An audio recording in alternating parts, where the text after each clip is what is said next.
Repetir. Existindo quórum, declaro aberto os trabalhos da 31ª sessão do dia 4 de setembro de 2024, dia de hoje, da Terceira Câmara de Direito Privado. Bom dia a todos os presentes, meus colegas, embargadores, ao Procurador de Justiça, e ao Defensor Público, os nobres advogados, os que estão também assistindo de forma virtual, que tenham hoje, não só nesta sessão, mas por todo o dia, que sejam muito felizes. E agradeço a Deus por ter voltado das minhas férias e estar aqui, já assumindo o cargo de presidente desta sessão. Vai ter que assinar, né? Faço a votação da ata da sessão anterior, cuja cópia foi enviada aos eminentes desembargadores. Todos aprovam a ata da sessão anterior. Pela aprovação, senhora. Pela aprovação, senhora presidente.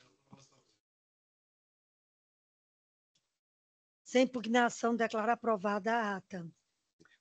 Leitura dos processos adiados e retirados, que será feita a leitura pela secretária Lorena.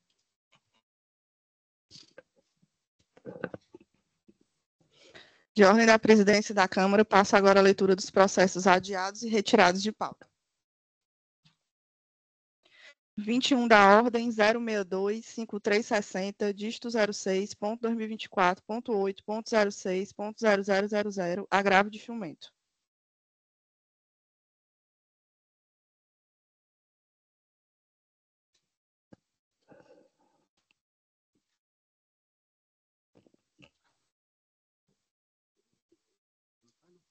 Eu acho sustentação oral, primeiro processo por ordem 58. É isso, Ana? Delca Freire de Araújo se encontra. Apelação cível de número 024-524-136-2021. De relatoria, doutor Max William Leite de Oliveira. Dispensa a leitura do relatório, doutora. Dispensa, excelência. Bom dia. Pronto. Senhora presidente, só uma questão de ordem. Eu estou com um problema aqui, não está abrindo aqui o site. A senhora poderia só aguardar um minutinho para a gente começar?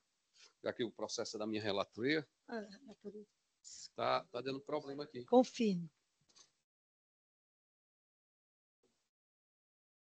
O desembargador Raimundo Mato também está com problema, né?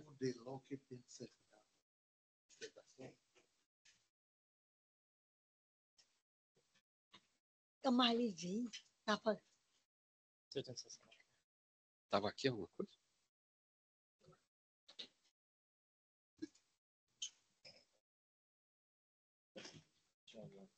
Ele mudou aqui o negócio que eu te mostrar. Tava isso bem aqui, ó. Esse login aqui, tá? Acho que é a mesma coisa, não. Deve ser a mesma coisa dele. É meu menino. Tudo bem?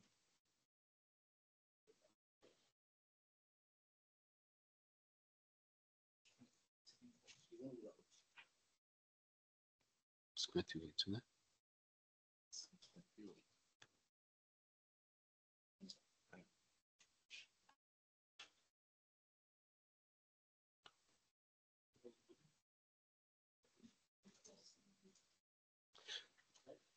Ok. Deu tudo certo?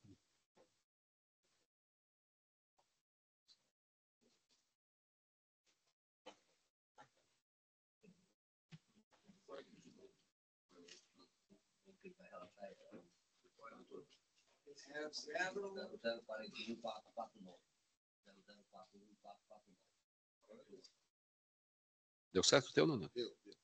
O meu também deu. Presidente, já deu certo aqui. Pode autorizar. Dando continuidade, 15 minutos para a sustentação. Fique à vontade. Obrigada. Inicialmente, cumprimento os eminentes desembargadores, na pessoa da presidente da Câmara, eminente turma julgadora, membros do Ministério Público, da Defensoria e os meus colegas da advocacia que também se encontram presentes e os servidores aqui do Judiciário. O caso que trazemos aqui, a apreciação de Vossas Excelências, é uma apelação cível em um processo de plano de saúde. a parte autora, meu cliente é menor de idade, certo? E ele tem o diagnóstico de uma síndrome genética um pouco rara, que é a síndrome de Noonan. A síndrome dele tem graus de gravidade e a dele se encontra no grau 7. A síndrome de Noonan, ela se manifesta por diversas condições, cardiopatias, malformações articulares, inclusive atraso do desenvolvimento global. Então, associado a esse diagnóstico, o apelante tem transtorno do espectro autista. Com base nisso, o seu médico assistente prescreveu uma série de tratamentos para o seu desenvolvimento, inclusive, dentre eles, o método ABA. O método ABA, como é sabido, ele é ministrado por 2 profissionais. Uma psicóloga supervisora, que periodicamente afere a evolução do quadro do paciente, e uma atendente terapêutica. Essa atendente terapêutica é quem é responsável pela aplicação da metodologia diariamente junto ao paciente, conforme a carga horária prescrita pelo médico. No caso concreto, o médico do apelante prescreveu uma carga horária de 30 horas semanais, requisitando que, inclusive, a atendente terapêutica lhe acompanhasse em tempo integral, inclusive no ambiente domiciliar. A Unimed, por sua vez, apelada, ela negou o custeio da atendente terapêutica e deferiu tão somente a psicóloga supervisora em consultas quinzenais. Então, claramente, a autorização que a Unimed concedeu, ela não atende em absoluto à prescrição médica, sendo totalmente insuficiente para o tratamento e para a aplicação do método. A sentença de origem, ela negou os pedidos autorais de autorização desse tratamento com a atendente terapêutica pela psicoterapia pelo método ABA, e também negou a ocorrência de danos morais pela negativa administrativa. No entanto, a matéria ainda está longe de ser pacificada. Inclusive, primeiramente, eu invoco os termos da Lei 12.764 de 2012, que ela defende que as pessoas diagnosticadas com transtorno do espectro autista, elas devem receber todo o tratamento necessário e prescrito pelo médico assistente, sem limitações. Inclusive, é entendimento consolidado do STJ, deste egrégio Tribunal de Justiça do Estado do Ceará, de que é competência privativa do médico assistente prescrever as terapêuticas necessárias, cabendo ao plano, tão somente, nos termos da Lei 9656 de 98, gerir o provimento destas terapias e tendo em consideração, inclusive, de que se trata de uma patologia que se encontra classificada na classificação internacional, né, o CID da OMS. Em segundo lugar, a resolução 539/2022 da ANS, do mesmo modo, preceitua que os tratamentos para as pessoas com TEA devem ser integralmente providos sem limitação de custeio. Nesse sentido, é imprescindível reiterar que o caráter domiciliar requisitado pelo médico, os laudos às folhas 42, 47 dos autos, estão claramente, plenamente fundamentados quanto à eficácia do método, quanto à necessidade da intervenção intensiva junto ao autor, no caso específico, nessa carga horária que ele prescreveu de 30 horas semanais. Então, não há por que haver a negativa desse tratamento. E não está se discutindo aqui neste processo a impossibilidade do autor de comparecer a clínicas a outros locais. Não. A questão é que o método ABA, para a sua aplicação, para a sua eficácia, é imprescindível que o seu fornecimento, a sua realização, se dê em vários contextos da vida do paciente, na escola, em domicílio. E, neste sentido, para arrematar os argumentos ora lançados, eu trago 2 julgados desta terceira Câmara que corroboram os pleitos autorais. O primeiro julgado que trago é o julgado da apelação cível 0204.500, dígito 85/2020, de relatoria à época do desembargador Francisco Jaime Medeiros, que estava convocado, e o acórdão é cirúrgico quanto à necessidade do provimento do método ABA em domicílio. Permitam-me ler um excerto aqui deste julgado. menor diagnosticado com transtorno do espectro autista, indicação de acompanhamento multidisciplinar, fonoaudiologia e psicoterapia comportamental no método ABA. Dever do plano de saúde de custear o tratamento prescrito pelo profissional médico.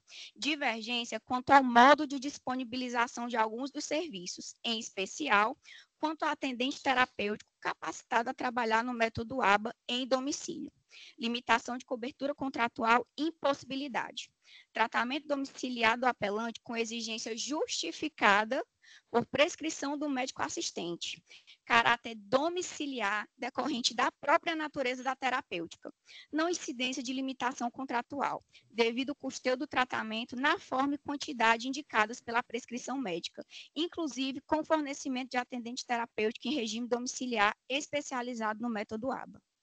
Trago ainda, por fim, outro julgado agora de 2024, de relatoria do desembargador Paulo de Tarso, que inicialmente estaria na turma julgadora, mas foi substituído pelo desembargador Raimundo Donato, e que foi um agravo de instrumento no qual foi pleiteada o acompanhamento da atendente terapêutica no ambiente escolar e foi deferida a tutela de urgência para que esse acompanhamento fosse deferido. É o agravo de instrumento 063 6738, dígito 61/2021, em que ele disciplina psicologia pelo método ABA com acompanhamento com AT na escola, negativa de autorização do tratamento pela operadora de saúde sob o fundamento de não constar no rol de procedimentos obrigatórios da ANS e não haver cobertura contratual, recomendação comprovada por atestados e relatórios médicos, presença da verossimilhança das alegações do paciente e do fundado receio de dano irreparável ou de difícil reparação. Ora, estes casos que trouxe à baila, excelências, são deveras semelhantes aos casos ao caso presente.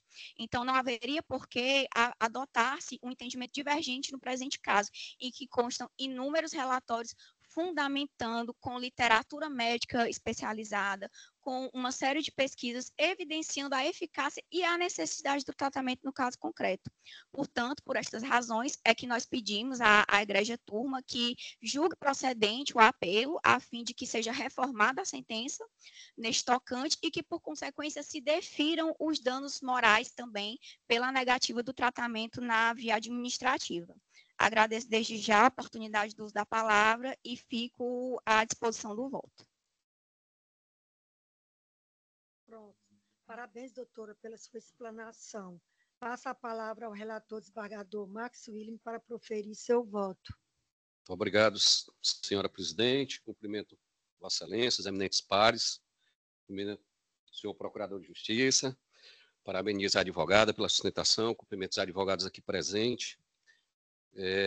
Não obstante, sustentação oral, pedindo todas as vênias, o meu voto vai em sentido contrário, seguindo o precedente aqui dessa Corte de Justiça. E aí eu vou ler aqui os tópicos da ementa para fundamentar o meu voto. 1. O principal ponto da disputa é a alegada abusividade da operadora de plano de saúde ao não fornecer ao menor com síndrome de NONAN e TA as sessões terapêuticas recomendadas. 2. Entendo que o recurso não merece provimento, pois não são todos os serviços pleiteados pelos usuários que devem ser fornecidos pela operadora, como no caso do assistente terapêutico, AT.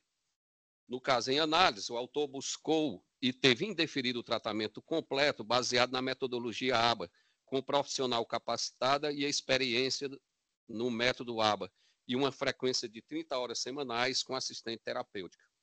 Esse serviço, todavia, não é de fornecimento obrigatório pela operadora do plano de saúde, tendo em vista que a atividade de assistência terapêutica, AT, não ser regulamentada, não existindo base legal para afirmar que desenvolve funcionalidades ligadas à saúde, sendo mais preponderante a função pedagógico-social, precedentes dessa Corte de Justiça, recurso conhecido e desprovidos, honorários majorados. É como voto, senhora presidente. Obrigada, doutor. Passa a palavra ao desembargador Lucídio Queiroz para proferir seu voto. Pois não, senhora presidente. Antes de mais nada, quero dar as boas-vindas à senhora depois das suas férias, cumprimentar os ilustres desembargadores, o meu querido amigo, procurador de Justiça, doutor Xavier, um prazer encontrá-lo aqui, Defensoria Pública, que eu acho que se encontra virtual, advogados, advogadas presentes, os servidores, que eu cumprimento na pessoa do Igor Carvalho, esse meu, que considero quase um sobrinho que eu tenho. É um prazer tê-lo aqui. Bem, eu não desconheço, doutora Delca, né, Ana Delca, a importância, na sua dedicação. Parabenizo Vossa Excelência pelo seu trabalho de comparecer, inclusive, aos gabinetes para despachar com os nobres desembargadores que fazem parte da turma julgadora. Mas eu me debrucei, eu vi realmente a questão da importância do tratamento, esse tratamento comportamental, que é o ABA, né? Realmente é uma situação que merece muita atenção, vem nos preocupando muito, né? Embora eu faça parte há pouco tempo dessa Corte de Justiça, mas já tenho me debruçado sobre algumas situações que envolvem essa mesma questão. Porém, doutora, como bem colocou o desembargador Marcos William, a questão aqui se restringe ao profissional que está sendo cobrado, né? A Unimed, ela não nega, eu verifiquei, a Unimed não nega o tratamento, apenas ela diz que, nesse caso específico, ela tem uma rede credenciada, onde tem, e a senhora traz o contraponto de que o número, as sessões que são disponibilizadas pela Unimed não seriam suficientes. Então, nós temos esse confronto aí de a importância de mais sessões com o que está previsto no contrato. Então, assim, pedindo venha a Vossa Excelência, efetivamente, nesse caso, tendo em vista que a discussão é o fornecimento, né, do atendente terapêutico, eu vou acompanhar o ilustre relator por entender que está mais próximo do meu próprio convencimento. É assim que voto, senhora presidente. Obrigada, doutor. Passa a palavra para o desembargador Raimundo Nonato proferir seu voto. Oi, não, senhora presidente, bom dia a todos, bom dia a todas. Seja muito bem-vinda, senhora presidente, tarde de férias, usou suas férias de maneira satisfatória. A partir de agora, eu vou estar presente em todas as sessões, né, conciliando com o TRE, que já está nos finalmente, né? E relativamente ao voto, eu também já havia votado de forma antecipada e ratifico meu voto acompanhado do nobre relator. Obrigada, doutor. Temos eminentes julgadores acompanhado do voto do relator, proclamo o resultado. A Câmara, por unanimidade, conheceu do recurso para negar provimento. Próxima ordem da sustentação.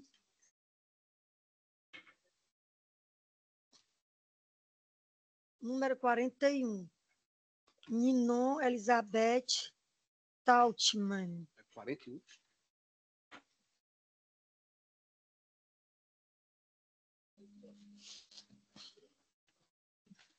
Apelação civil, 27ª Vara Civil, processo de número 004-148-921-2013. Dispensa a leitura do relatório, doutora. Dispenso, excelência. 15 minutos. Excelência, só uma questão de ordem, por favor. Primeiramente, eu quero cumprimentar Só um todos. minuto, doutora, por Ou gentileza. não, Vossa Excelência fala em nome do espólio do espólio do apelado, né? Certo. De Wanda Queiroz, espólio de Wanda Queiroz Costa. Pronto. Senhora presidente, aqui o voto provisório vai no sentido de manter a sentença, né? Então, favorável ao cliente da nobre Sim. advogada, e gostaria de saber se nela tem interesse na sustentação ainda. Eu vou ser bem breve. Primeiro, quero cumprimentar todos. Doutor Lucídio, meus parabéns. Não tive oportunidade, foi meu colega. Não está lembrado de mim? Pois bem, é uma honra muito grande para mim. É o seguinte, excelência, não, a questão é parcial. Nós estamos pedindo o aluguel, tá certo? Do imóvel, tá? A discussão está no valor que foi fixado o aluguel do justo locatício. Para o entendimento, tiveram duas ações de despejo. A primeira, essa empresa foi despejada pelo não pagamento de IPTU. Aí eles ficaram recorrendo e tudo mais, essa ação se estendeu por muitos anos. Foi quando entrou a segunda ação, eles foram notificados no caso de denúncia vazia. O que ocorre foi que, efetivamente, o espólio fixou um valor para o imóvel a título de justo locatício. A empresa foi despejada compulsoriamente e tinha permanecido no imóvel 9 anos, usufruindo do imóvel de todas as formas possíveis, inclusive sublocando e tudo mais. A nobre juíza de primeiro grau entendeu, deu uma sentença muito interessante, todavia, ela alterou o valor do justo locatício para R$10.000. Um imóvel na Avenida Virgílio Távora, com quase 2.000 metros de tamanho, com um IPTU, e todos nós sabemos que o valor do IPTU, o valor venal, significa muitas vezes 10, 20% do real valor do imóvel, e o espólio pediu R$35.000 do justo locatício por mês. A nobre juíza entendeu reduzir para 10, mas o nosso argumento é o seguinte: depois do despejo compulsório, 20 dias depois, esse mesmo imóvel foi alugado para uma revenda de veículos, que todos nós passamos lá praticamente todos os dias e vemos. Essa empresa que alugou o imóvel fez um investimento de mais de R$2 milhões no imóvel, abrindo mão de todas as benfeitorias necessárias, úteis e voluptuárias, e foi alugado por R$25.000. Por quê? Porque houve a compensação de valor nas benfeitorias. Isso ficou provado no processo, inclusive com fotos e tudo. Então, a nossa insurgência reside no valor que foi reduzido, porque o valor justo, até abaixo do preço de locação, seria muito superior. Nós pedimos R$35.000. Eu só quero lembrar que a prática imobiliária, o valor da locação, ele é fixado, em regra, até 2% do valor do imóvel. No caso, os R$35.000 que nós pedimos, tá certo? Não chega nem a 0,05%. Essa foi a realidade. Outro sim, a empresa que foi apelada, a empresa desfrutou 9 anos nesse imóvel, tá certo? Sublocando para oficina, para outdoor, para lava-jato e mais de 300 vagas de estacionamento. Ou seja, ela pagava R$5.000 de aluguel e só do lava-jato recebia esse valor. Então, houve um enriquecimento ilícito por parte dessa empresa durante anos. Nós estamos pugnando o direito de ter o justo locatício num valor abaixo do razoável. Esse foi o nosso insurgimento.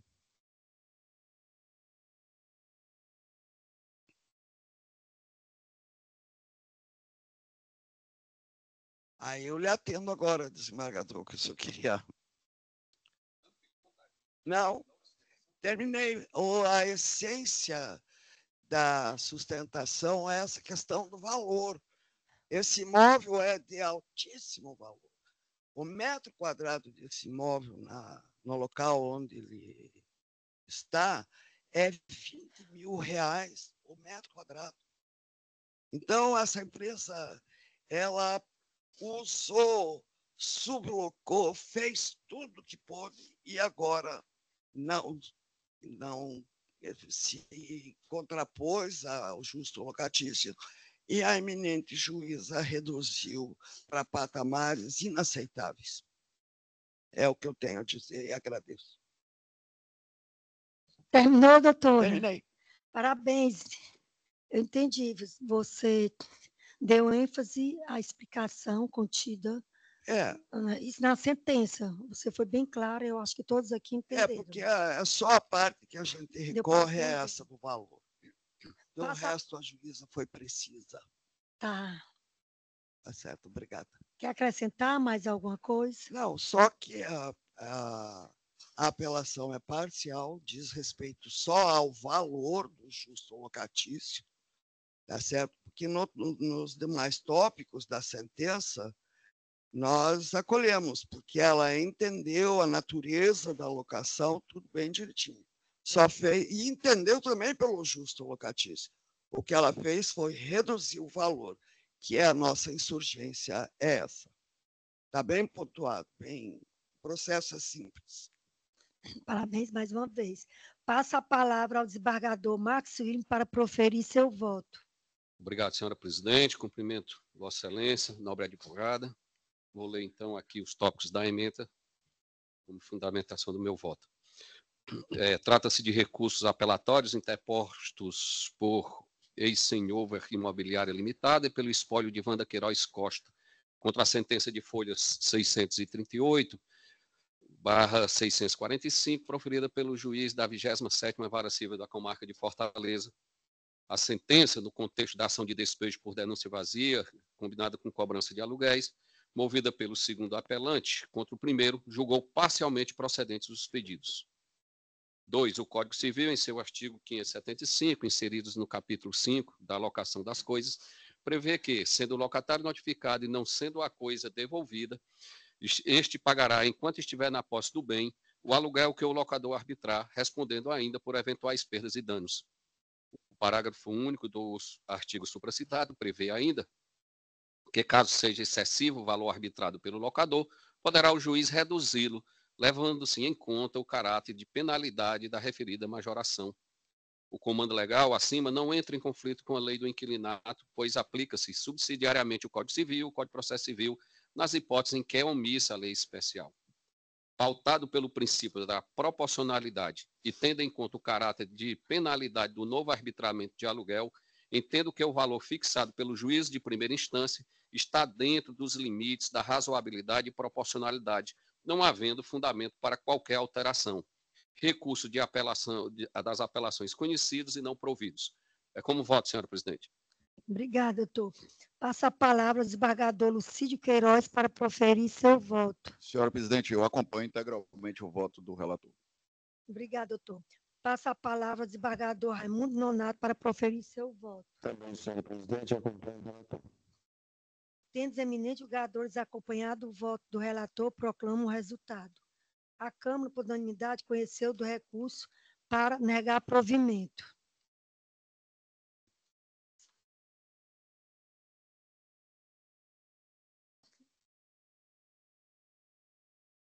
Próxima pauta, número de ordem 81. Doutor Rafael Carneiro de Castro. Apelação civil 013-201-791-2019. 38ª Vara Civil de Fortaleza. Dispensa a leitura do relatório, doutor. 15 minutos para a sustentação.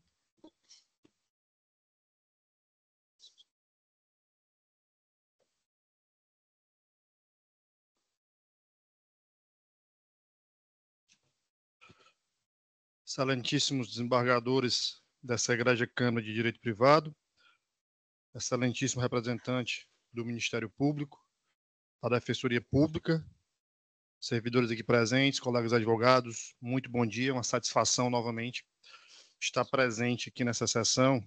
Presidente, eu sempre que posso compareço aqui às sessões para fazer as minhas sustentações orais, nessa luta aqui diária da advocacia.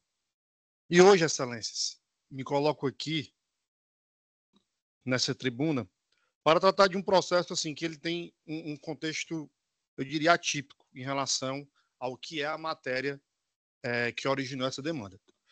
A matéria de origem é um processo super simples. Na verdade, eu diria até que o mérito da demanda já está completamente resolvido.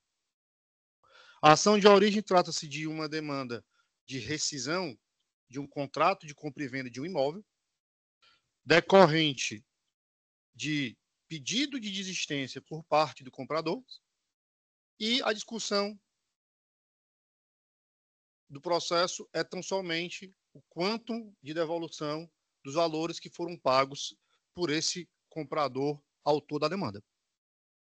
E a questão se torna ainda mais simples, porque o juiz de origem concedeu uma tutela antecipada, uma tutela de urgência, deferindo que a empresa de imediato já procedesse com uma retenção de 25% e devolução de 75% de forma imediata, e a sentença tão somente confirmou esse entendimento. Tanto que nem autor, nem réus apelaram dessa questão que trata de percentuais de retenção ou de devolução dos valores pagos pelo autor para a construtora. E por que, então, estamos aqui, já que não tem discussão? O fato, excelências, do juízo de origem ter deferido essa tutela acabou gerando a necessidade de interposição do recurso de apelação, porque o que aconteceu cronologicamente do processo? Houve o deferimento dessa tutela, e como o juiz ainda, numa análise superficial, não fixou ou não analisou detalhadamente as circunstâncias do processo, foi determinada a devolução desses 75% pago, e ela estabeleceu lá critérios de correção e de juros. Foi feito um cálculo pela parte autora e foi executado, durante a tramitação desse processo na origem, 2 ordens de bloqueio via Cismajude. Essas ordens foram executadas e foram cumpridas, tendo a empresa, então, esses valores devidamente retidos já antecipadamente. Quando sobrevém a sentença, então você já tem uma peculiaridade, porque é como se já tivesse tido, vamos aqui abrindo aspas, é como se tivesse tido uma execução antecipada daquela sentença. Inclusive porque a sentença, ela confirmou o mesmo percentual. O que mudou? Critérios de correção desses valores. E o que mudou também é que você tem uma sentença que, em parte ou por completo, ela já foi, inclusive, cumprida. Do ponto de vista financeiro, que a empresa já não é mais... aqueles valores já foram retirados, expropriados do patrimônio da empresa. E aí sobrevieram embargos de declaração das duas partes, exatamente para tentar dirimir essas questões. Houve alteração do índice da incidência dos juros, só para contextualizar como o impacto dessa tutela de urgência e a sentença em divergência criou. Por exemplo, após o desembargo da declaração, a sentença acolheu em parte os embargos e fixou que os juros seriam após o trânsito em julgado. Na prática, nós temos que, então, não há juros. Não houve trânsito em julgado. Então, seria uma restituição pura e simples por correção monetária.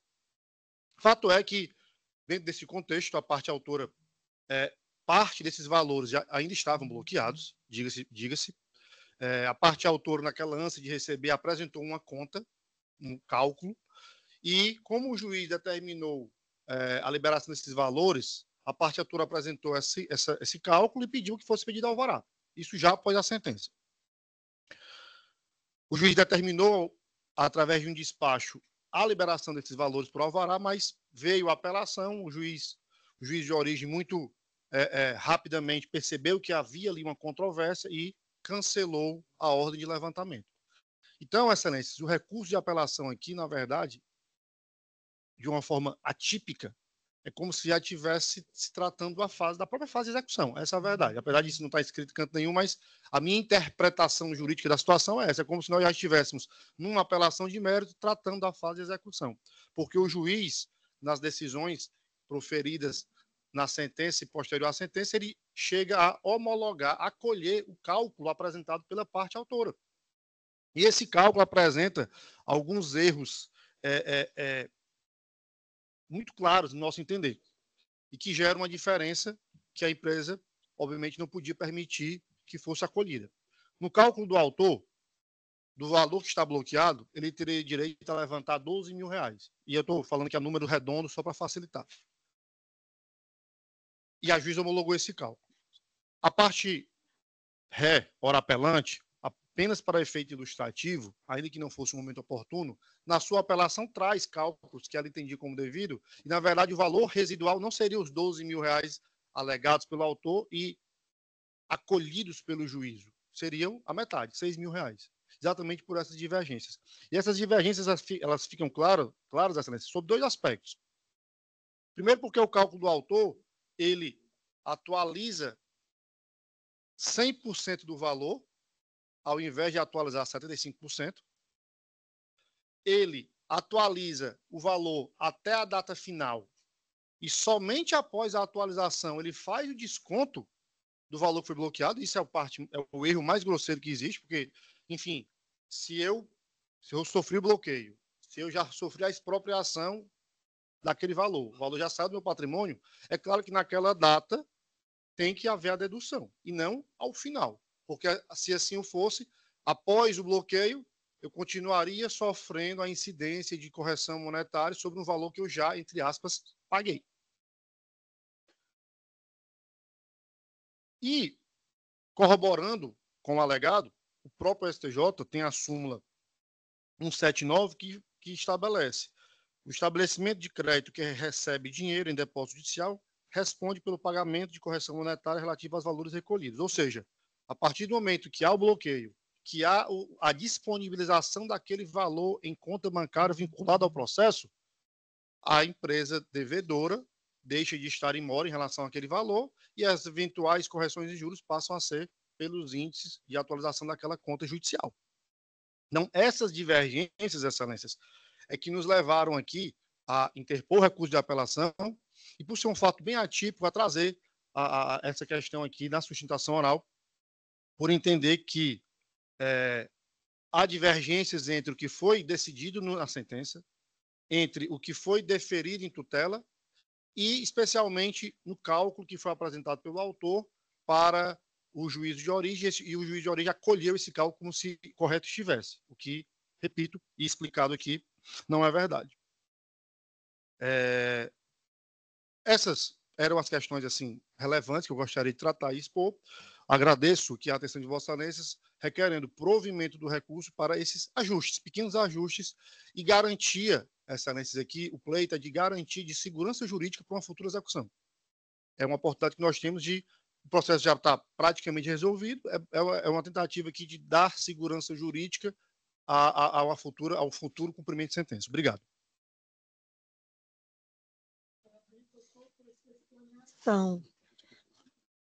Passo a palavra ao desembargador Max William, como relator, para proferir seu voto. Muito obrigado, senhora presidente. Reitero o cumprimento doutor Rafael. Parabenizo mais uma vez pela sustentação, sempre muito segura. E lhe adianto, doutor, que no que importa, eu estou julgando procedente o seu recurso, não totalmente, porque as causas periféricas de menos importância, a meu ver, não foram atendidas. E a ementa é a seguinte: recurso de apelação, direito do consumidor e processual civil, ação de rescisão contratual combinado com restituição de valores pagos, desfazimento do negócio a pedido do promitente comprador, devolução das parcelas pagas, direito de retenção, bloqueio judicial e posterior transferência para a conta judicial, correção monetária e juros de mora, ausência de responsabilidade do devedor, honorários sucumbenciais, fixação por equidade, impossibilidade, arbitramento de percentual sobre o proveito econômico, revogação da suspensão da exigibilidade dos honorários sucumbenciais, não cabimento, litigância de má-fé, não configurada, recurso conhecido e parcialmente provido. E aí, para ficar mais claro, eu queria só ler aqui a parte final do voto, em que eu digo: diante do exposto pelos argumentos fartamente coligidos, e confuro com os dispositivos legais e jurisprudenciais acima invocados, conheço do apelo para dar-lhe parcial provimento apenas para determinar que a apuração a ser realizada em fase de cumprimento de sentença considera como termo final as datas dos efetivos bloqueios judiciais em relação à correção monetária e juros de mora, mantendo incólume os demais termos da sentença recorrida. É como voto, senhora presidente. Obrigada, doutor. Passa a palavra ao desembargador Lucídio Queiroz para proferir seu voto. Parabenizo o doutor Rafael pela sustentação e, tendo em vista que houve a procedência em parte, né, mas no que se refere ao argumento mais forte que foi trazido, que é o momento que deverá incidir a correção, tenho que o relator foi muito feliz e, portanto, eu o acompanho. Obrigada, doutor. Passa a palavra ao desembargador Raimundo Nonato para proferir seu voto. Também, senhora presidente, parabenizando o nobre advogado, eu acompanho na íntegra o voto do relator. Como os eminentes julgadores acompanharam o voto do relator, proclamo o resultado. A Câmara, por unanimidade, conheceu do recurso para dar parcial provimento. Número de ordem do próximo processo, 120. O advogado é o mesmo, doutor Rafael Carneiro de Castro. Agravo de instrumento, 4ª Vara de Família da Comarca de Fortaleza. Processo de número 063, 089, 632, 2023. Dispensa a leitura do relatório, doutor, deste processo. Dispensa, excelência. 15 minutos para a sustentação. 120. Pronto. Estou com a palavra, Pode começar. Fique à vontade.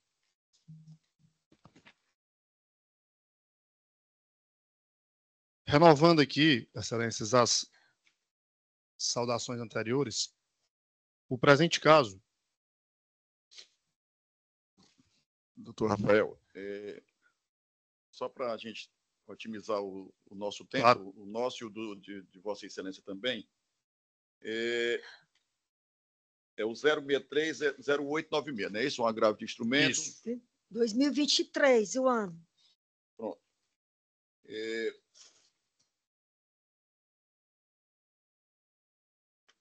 O meu voto provisório foi no sentido de dar provimento ao agravo.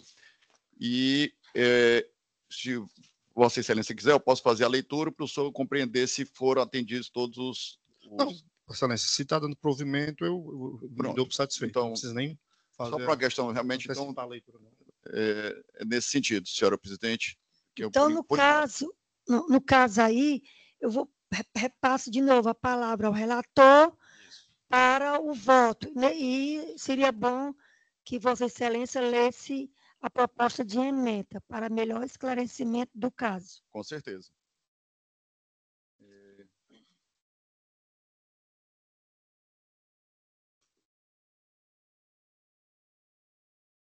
Eu vou me abster de fazer a leitura de nomes, né, tendo em vista que é uma matéria que envolve direito de família e, portanto, a ementa ficou nos seguintes termos: direito de família, agravo de instrumento, alimentos provisórios, revisão, redução do valor, recurso provido. Esse valor já havia sido reduzido em uma decisão interlocutória e, diante do que eu analisei, né, o meu voto provisório, exatamente no sentido de manter o percentual de 25%, por entender que ele está dentro do equilíbrio, né, das necessidades e da possibilidade do vetor de proporcionalidade que deve direcionar as nossas decisões.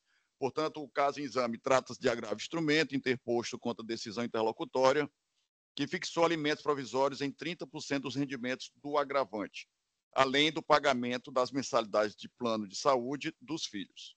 O recorrente busca a redução desse percentual para 25%, alegando desproporcionalidade e apontando a capacidade financeira da genitora para contribuir em maior proporção. 2. Questão em discussão. A questão em discussão consiste em avaliar a adequação da decisão que fixou os alimentos provisórios em 30% dos rendimentos do agravante, considerando o binômio necessidade e possibilidade e a responsabilidade compartilhada dos genitores. 3. Razão de decidir. o ato judicial que fixa alimentos provisórios visa resguardar as necessidades básicas dos alimentantes, no caso, durante o trâmite processual, até que decisão definitiva seja proferida. Considerando a análise das provas e argumentos apresentados, verifica-se que a redução dos alimentos para 25% dos rendimentos do agravante é mais adequada em consonância com a capacidade financeira de ambos os genitores e as necessidades dos menores. Dispositivo e tese, recurso provido, liminar proferida em segundo grau confirmada, reduzindo os alimentos provisórios para 25% dos rendimentos e vantagens do alimentante, incluindo adicionais, gratificações, férias, 13º, a serem descontados em folha de pagamento, acrescido do pagamento das mensalidades do plano de saúde dos menores. Tese de julgamento, fixação de alimentos provisórios, deve observar o binômio necessidade e possibilidade, considerando as condições financeiras de ambos os genitores. A redução do percentual dos alimentos provisórios para 25% dos rendimentos alimentantes é proporcional às circunstâncias do caso concreto. Portanto, como eu já expliquei, eu estudando o provimento e confirmando a decisão provisória anteriormente lançada, portanto, ficando fixado em 25% os alimentos. É assim como o voto, senhora presidente. Obrigada, doutor, pelo voto. Doutor advogado, ainda insiste em fazer a sustentação oral? Não. Hoje. Então, já está satisfeito Sim. pelo voto dele. Então, passa a palavra para o desembargador Raimundo Nonato proferir seu voto. Eu acompanho o relator, presidente. Obrigada. Passa a palavra. No caso, sou eu. Eu me lembro desse caso ontem. Então, eu acompanho o voto do relator. No caso, já ratifico. Temos exame de julgadores acompanhado do voto do relator, proclama o resultado. A Câmara, por unanimidade, conheceu do recurso para dar provimento. Obrigado, excelências. Um bom dia de trabalho a vocês e boa semana.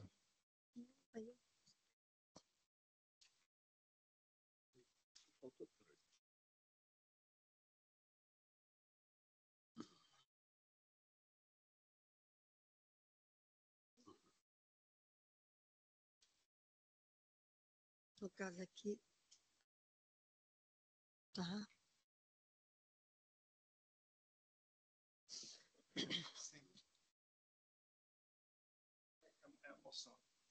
Próxima. Bom dia, doutor. Até a próxima. Próxima, número de pauta 55, ordem Lucas Dias, o agravante. Agravo de instrumento, 21ª Vara Civil da Comarca de Fortaleza, processo 063-361-147-2023. Eu acho que ele se encontra virtualmente, o advogado. Ele está presente. Ele está presente, mas a Câmara se encontra desligada. Tem como ele...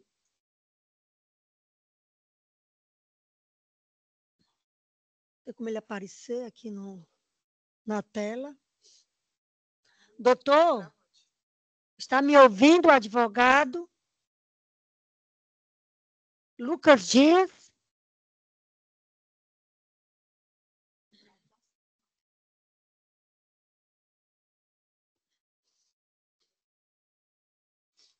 Flávio Jacinto está presente?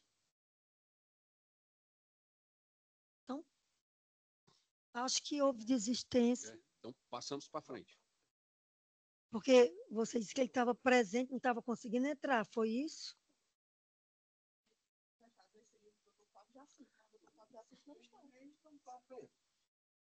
Doutor Lucas quer falar alguma coisa? Já que ele está presente deste processo, ele deveria... Mas ele deveria dizer se está vendo...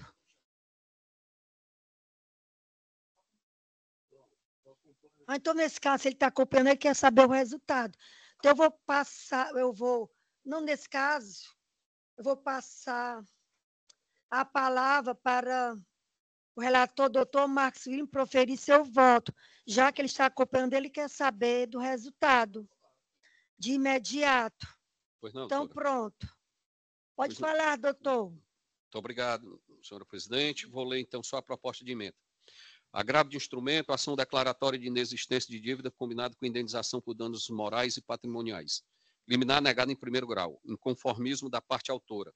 Análise sobre a possibilidade de concessão de tutela de urgência em razão de indícios de fraude bancária ou falha de segurança. Fixação de multa diária. Recurso conhecido e provido. Decisão alterada. Como voto, senhora presidente? Obrigado, doutor. Passa a palavra ao desembargador Lucídio Queiroz Senhora para proferir seu voto. Pois não, senhora presidente. Eu acompanho integralmente o voto do relator. A palavra ao desembargador Raimundo Nonato para o voto. Com o relator, senhora presidente. Tendo os eminentes julgadores acompanhado o voto do relator, proclamo o resultado. A Câmara, por unanimidade, conheceu do recurso para dar provimento.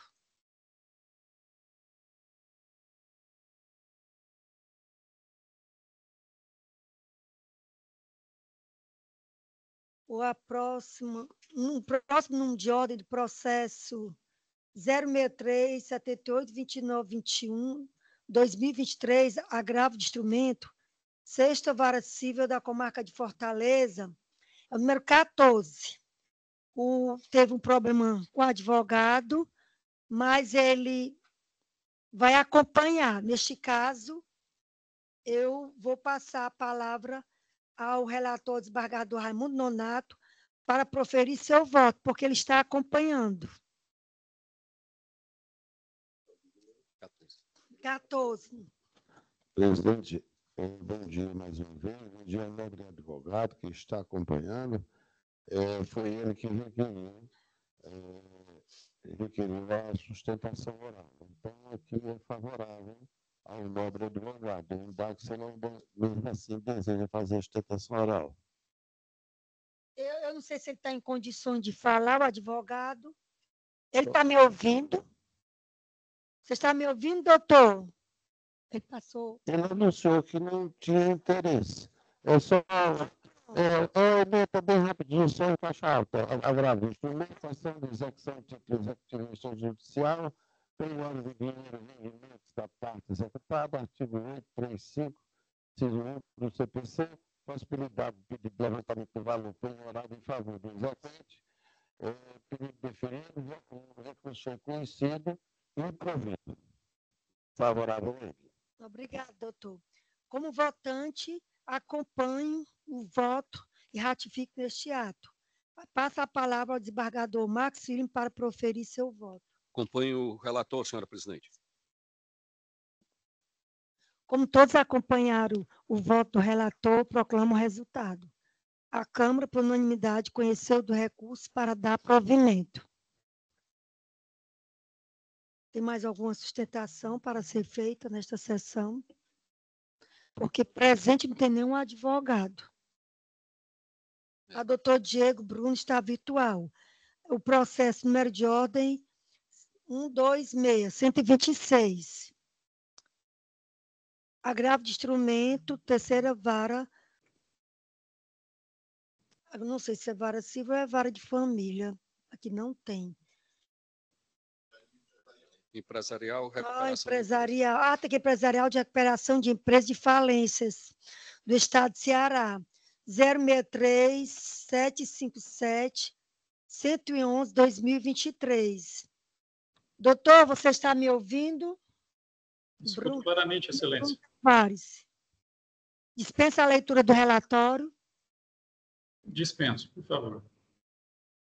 Graças a Deus, aqui no meu computador não consigo vê-lo. Agora deu certo. 15 minutos para a sustentação. Quero primeiramente cumprimentar essa colinda terceira Câmara. Quero cumprimentar também aos nobres e eméritos desembargadores presentes, na pessoa da presidente, a doutora Cleide.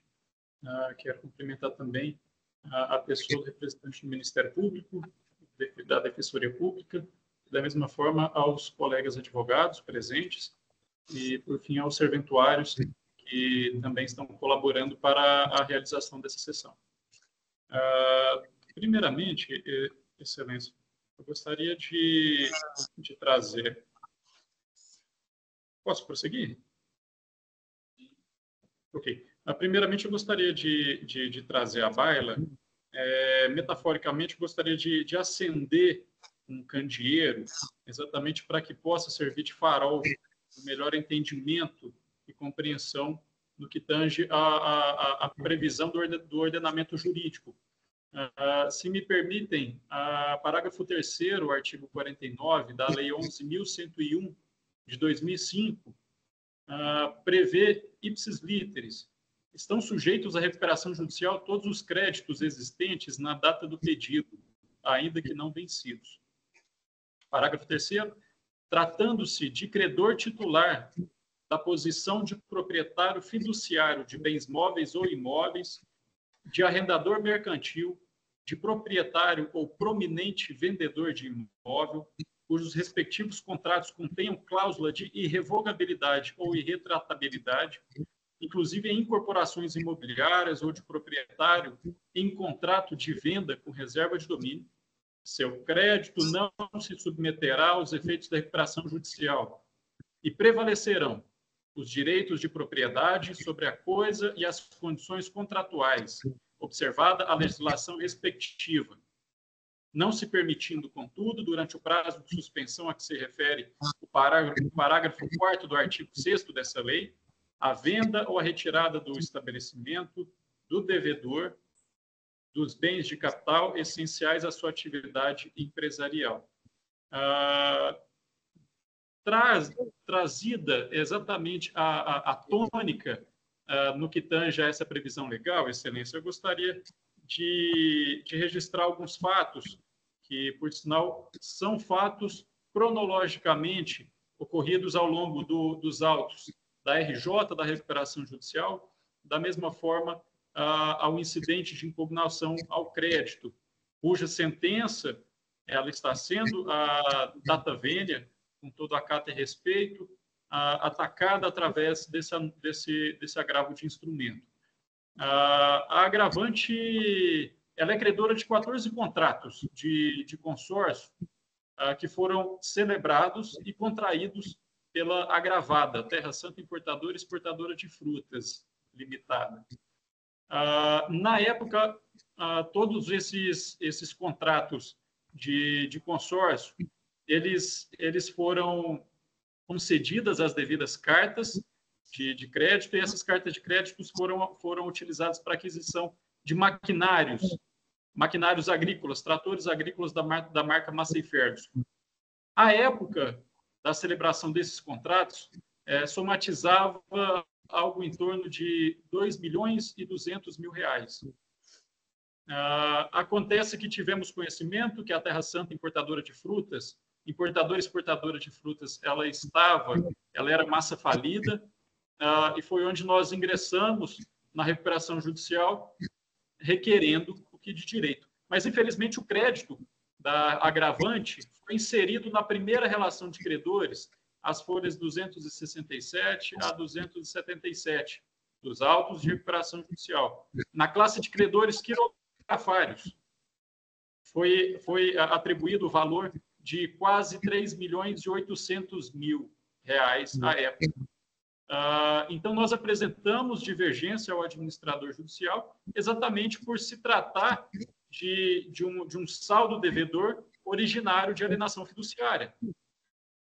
Reiteramos que o crédito deveria ser excluído do rol desses credores, uma vez que o crédito não se sujeita aos efeitos da recuperação judicial, aos efeitos falimentares.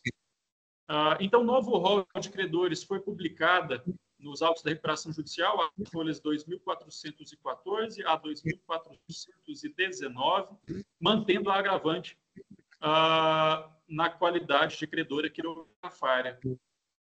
Então, foi proferido um despacho, as folhas 2.413, em que os procuradores da agravante não foram intimados sobre esse edital que constou da relação de credores. Então, restou cerceado o direito da agravante para impugnar o crédito no prazo previsto em lei.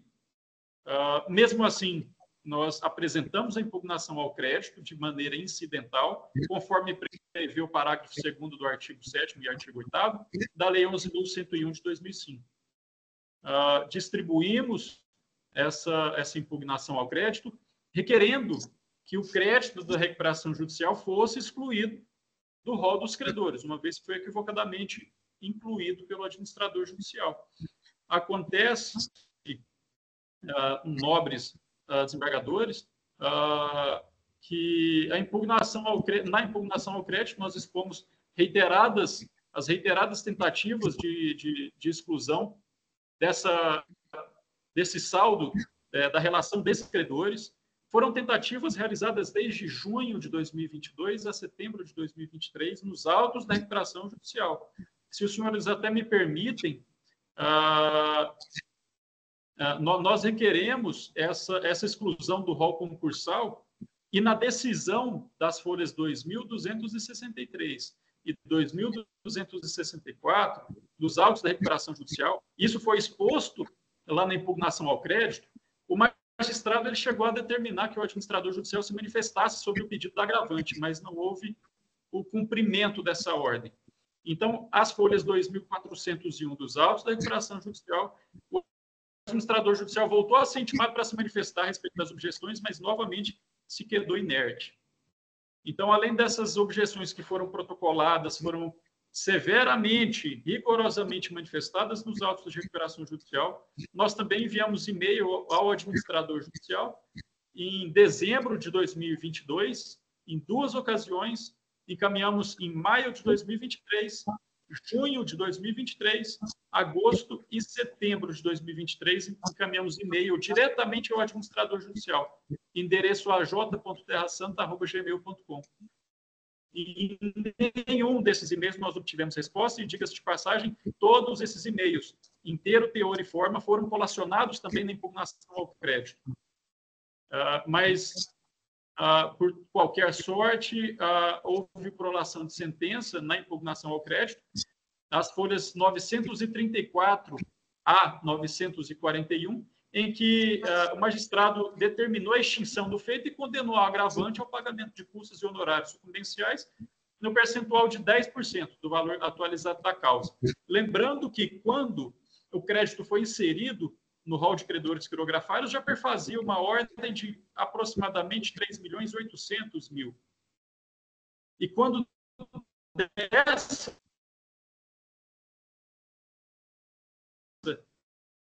importância superior a 4 milhões. Estamos falando de quase 10% de honorários sucumbenciais sobre possivelmente valor superior a 4 milhões de reais.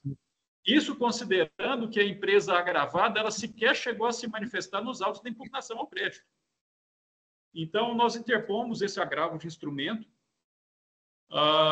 e é exatamente através desse agravo de instrumento, eméritos julgadores, que nós trazemos também a elucidação, nós convocamos o preceito do parágrafo 2º, artigo 7º, dos artigos 10, 13, 15, 18, da Lei 11.101 de 2005, em que é estabelecida a possibilidade, a admissão de impugnação de forma retardatária, quando ela ocorre em momento anterior à homologação do quadro geral de credores. E é exatamente o que acontece no caso em hipótese. Porque, tendo em vista que o stay period ele foi novamente deferido em 23 de novembro de 2023, lá nos autos da recuperação judicial, foi determinada nova suspensão, as folhas 2.874 até 2.877.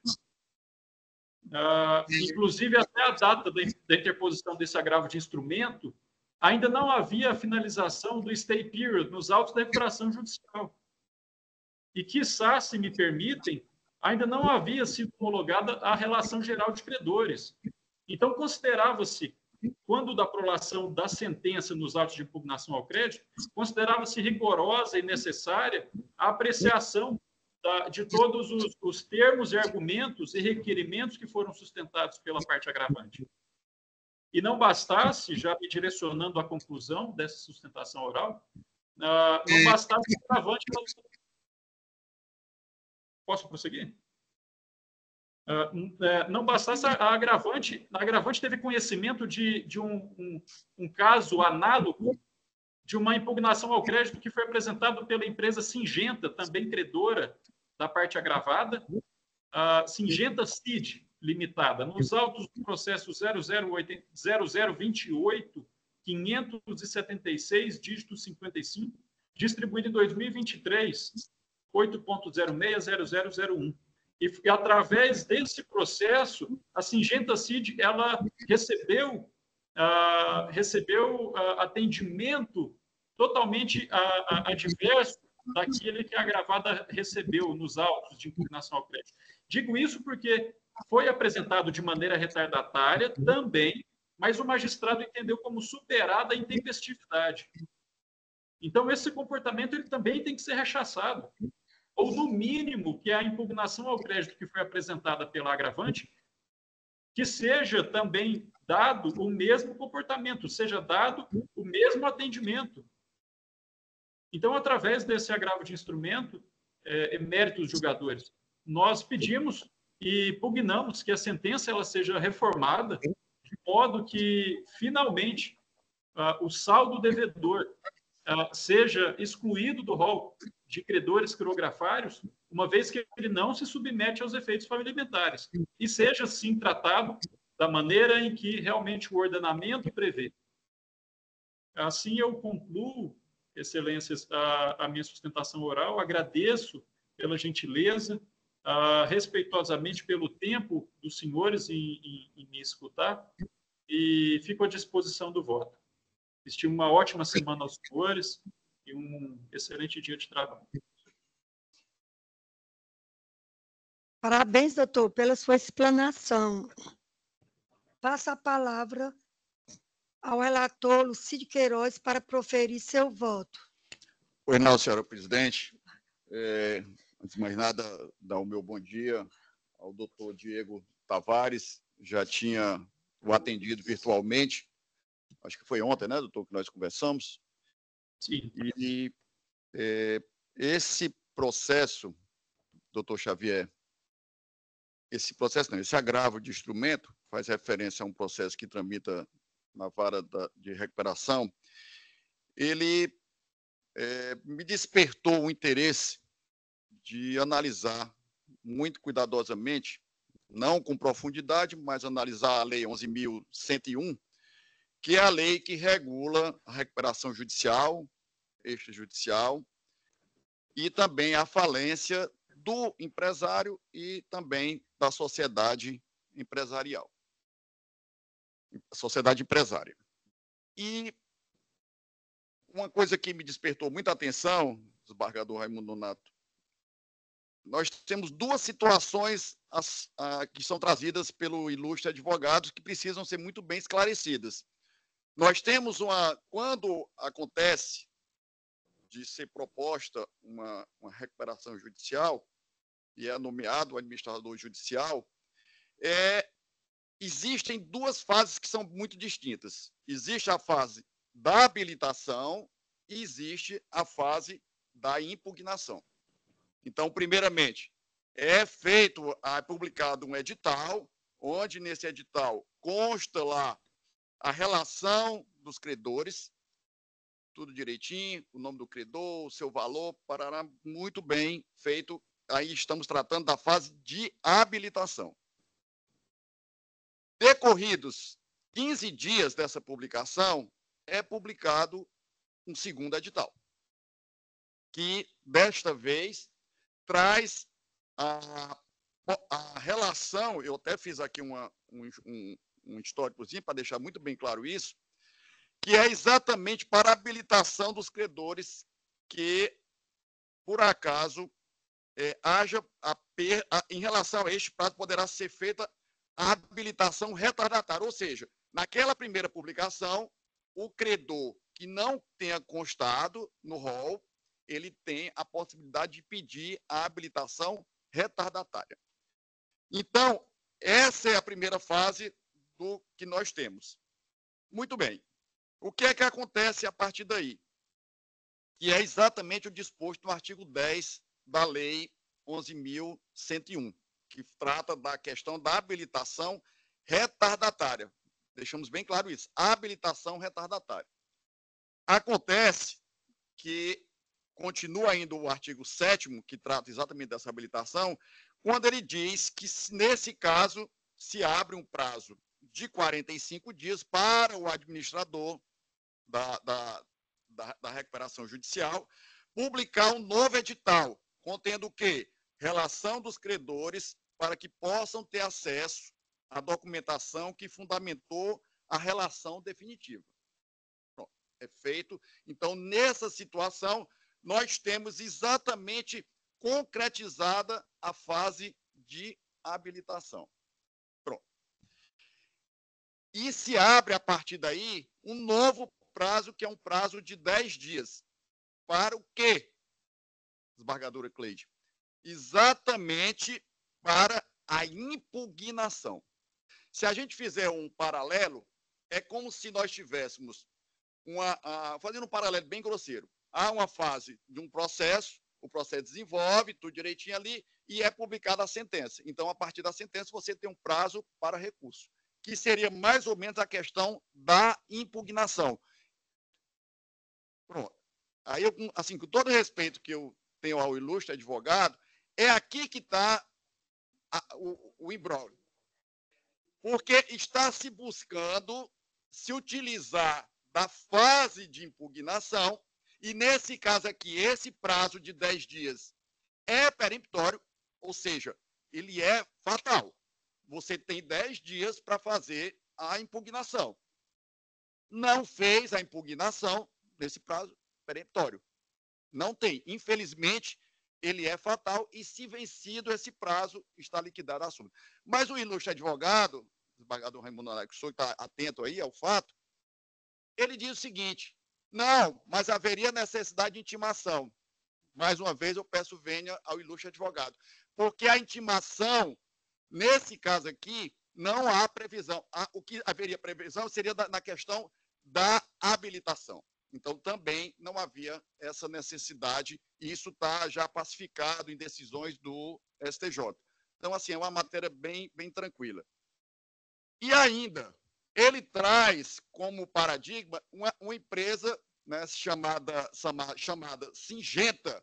E o que é que aconteceu em relação à Singenta? O juiz, verificando que houve um erro material, ele disse o seguinte: em relação à Singenta, apenas se corrija o valor que foi lançado, porque há um erro material. Portanto, não são situações que se equivalem e que ele está trazendo como paradigma para a sua argumentação. Portanto, eu analisei, como disse, é uma matéria, todos sabem, eu sou originário do Ministério Público, nos últimos anos estava trabalhando absolutamente dedicado à área criminal, mas me dediquei, estudei, tenho que trazer uma decisão e uma resposta ao que está sendo questionado, né, pelas duas empresas, e preparei efetivamente, é um voto um pouco extenso, mas eu vou fazer a leitura para o advogado ter conhecimento da ementa, que eu acredito que possa ser esclarecedora. Mas deixando claro, doutor Diego, que o voto, evidentemente, eu venho dissecando toda a matéria que o senhor traz, a questão dos honorários, enfim, tudo está muito bem pautado, dentro da minha visão, evidentemente. Não sei se... Desembargador, Vossa Excelência matou aqui, na citação que foi feita aqui, do STJ, do ministro Marco Buzzi. Ele fez, e ainda o senhor diz aqui, a habilitação não se confunde com a impugnação. Então, aí é uma questão clara. Mas, assim, como nós estamos aqui na sessão, é uma obrigação minha, né, trazer ao conhecimento de todos, conhecimento especialmente ao ilustre advogado, um advogado dedicado, que vem acompanhando, vem fazendo um trabalho junto aos desembargadores, mas, infelizmente, o seu direito, na minha visão, volto a dizer, não é um bom direito, e, portanto, eu faço a leitura da emenda. Então, direito civil e processual civil, agravo de instrumento, recuperação judicial, impugnação de crédito, apresentada após o prazo de 10 dias previsto no artigo 8º da Lei 11.101, que foi a que eu fiz referência, doutor Xavier. Impossibilidade de recebimento como impugnação retardatária, prazo peremptório, preclusão, pacífico entendimento do Superior Tribunal de Justiça. A impugnação não se confunde com a habilitação. Honorários advocatícios de sucumbência devidos ante a litigiosidade da demanda. Recurso conhecido e desprovido, portanto, a decisão mantida. Essa é a súmula da ementa, que volta a dizer, só para deixar registrado, que o voto completo, doutor Diego Star, será logo mais inserido no processo para conhecimento de Vossa Excelência. É como voto, senhora presidente. Obrigada, doutor. Passa a palavra ao desembargador Raimundo Nonato para proferir seu voto. Senhor presidente, eu parabenizando o nobre advogado pela sustentação, mas eu também desejo aqui elogiar o voto do nosso amigo desembargador Lucídio, porque ele foi bem cirúrgico, né, no ponto, na controvérsia, certo? Então, eu acompanho na íntegra o voto do eminente colega. Obrigada, doutor. Eu, como votante, também ratifico meu voto provisório, acompanhando o relator que muito bem explicou a situação do processo. Eu acho que foi bem entendido, bem estudado, não há o que acrescentar. Tendo os eminentes julgadores acompanhado o voto do relator, proclamo o resultado. A Câmara, por unanimidade, conheceu do recurso para negar provimento. Acho que encerrou a sustentação por hoje.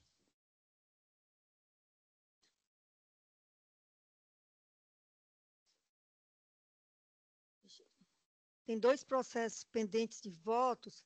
No caso, é o número de ordem 29.024, 289.056, 2022.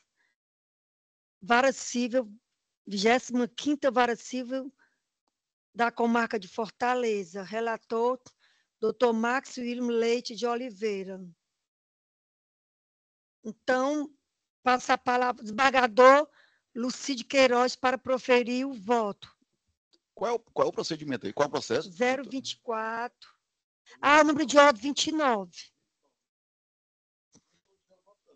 Acho que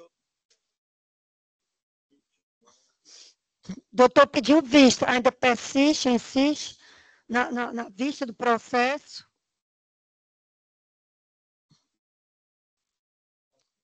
O 29? Eu não sou votante, quem é votante? Não, esse aqui não foi. Esse aqui eu acho que eu já votei. Eu já apresentei o voto vista desse processo. É o seguinte, a apelação aí seria na sistemática do 900. É a Câmara estendida. Não pode ser julgado hoje. Não, já foi pedido vista, então. Não, eu já apresentei, senhora presidente. Eu não estava de férias, eu não porque soube. é a questão da Câmara estendida. Então, nesse caso... Vai ficar adiado. Já vai para esse artigo aí. Então, vamos outro. O extra pauta de minha relatoria. Conflito de competência 0000543-24-2024. Segunda Vara Civil da Comarca de Morada Nova. E, no caso aqui, deixa pauta, eu já proferi o voto provisório e ratifico. E eu queria dar a palavra ao doutor Max William para proferir seu voto. Eu acho que está faltando algum voto. É o desembargador Lucídio. Então, doutor Max William, profira. Pois não, obrigado, senhora presidente. Eu confirmo o voto provisório e acompanho a Vossa Excelência como relatora. Passa a palavra ao desembargador Lucídio Queiroz para proferir seu voto. Pois não, senhora presidente. Essa matéria, inclusive, ela já várias decisões, né, explicando ao ilustre juiz suscitante a questão da competência, e, mais uma vez, Vossa Excelência também traz, né, esse posicionamento. Então, eu não entendo o porquê de continuar insistindo, mas acompanho Vossa Excelência com o seu voto. Obrigada, doutor. Tendo todos os eminentes jogadores acompanhado o voto de minha relatoria, proclamo o resultado. A Câmara, por unanimidade, conheceu do conflito para dar provimento e declarar competente o juízo suscitado.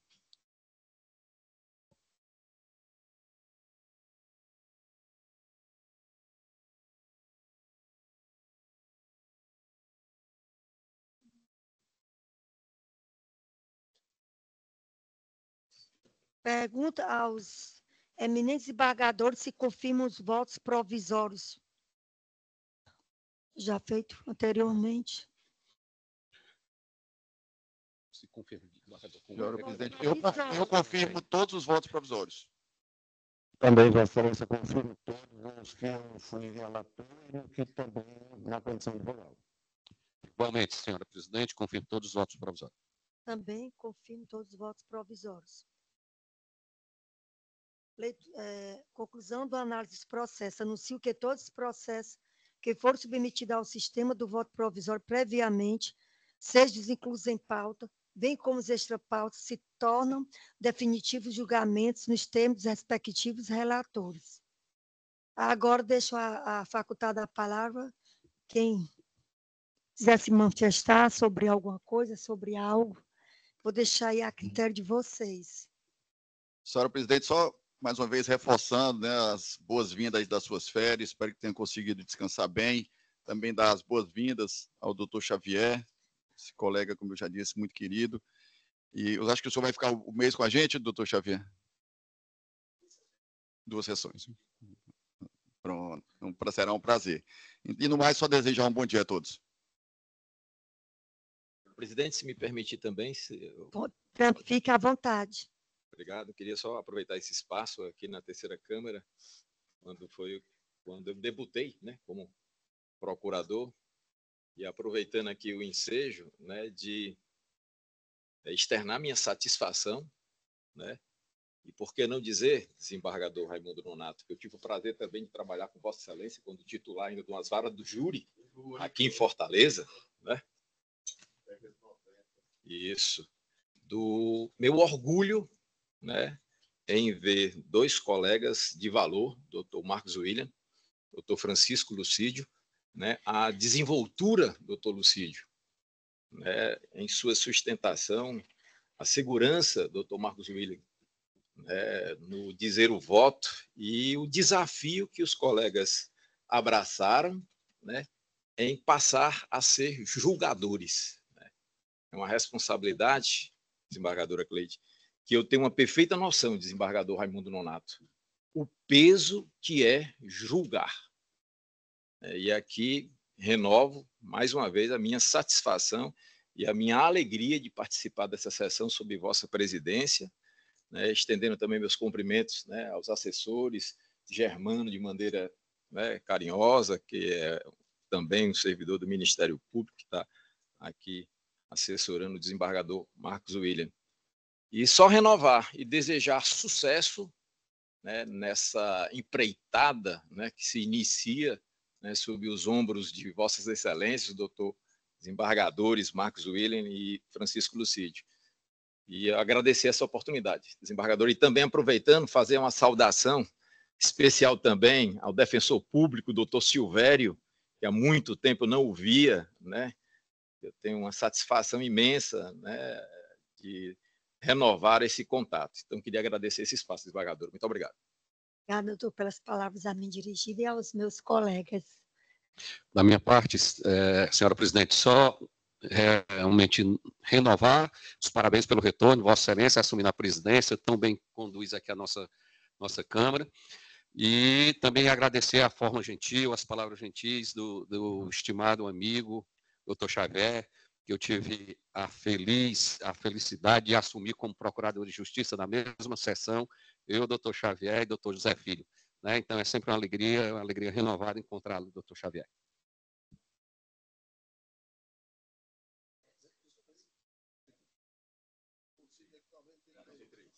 Esta Câmara abençoada. Todos nós somos felizes. Eu vou passar a votação sobre o encerramento da sessão. Posso encerrar? Declaro a sessão do dia encerrada.